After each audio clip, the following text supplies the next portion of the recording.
Kumusta mga kaibigan, maligayang pagdating sa aking channel. Ang paglipat ni Honor Salak ay muli ang kaganapan.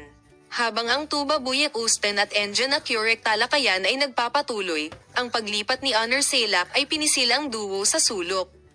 Ang matagal na pag-igting ay nadagdagan sa paglipat na ito at ang presyon sa sikat na mag-asawa ay tumaas ng higit pa.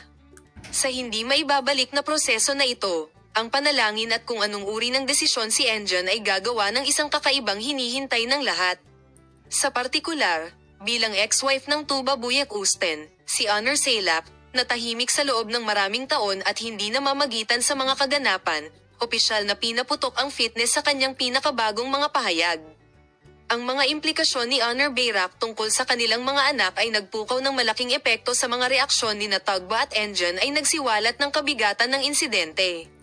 Pinahihintulutan, hindi komportable si Salak sa katotohanan na labis na pag-uusapan ang tungkol sa kanilang mga anak sa agenda ng mga magasin at sa makatuwid ay naghahanda upang magsimula ng legal na proseso. Si Engine Accurate ay gumugol ng oras sa mga bata at ipinakita kasama ang pamilya ay lumikha ng malaking kaguluhan sa Honor Salak front. Inilarawan ni Honor Salak ang mga imahe ng pagtagas ng pindutin bilang walang respeto at tinanong ang mga hakbang na ginawa ni Tugba at Engine sa kanilang mga pahayag. Ipaparating namin ang mga pagpapaunlad sa paksa at patuloy na panoorin ang aming channel, Polem.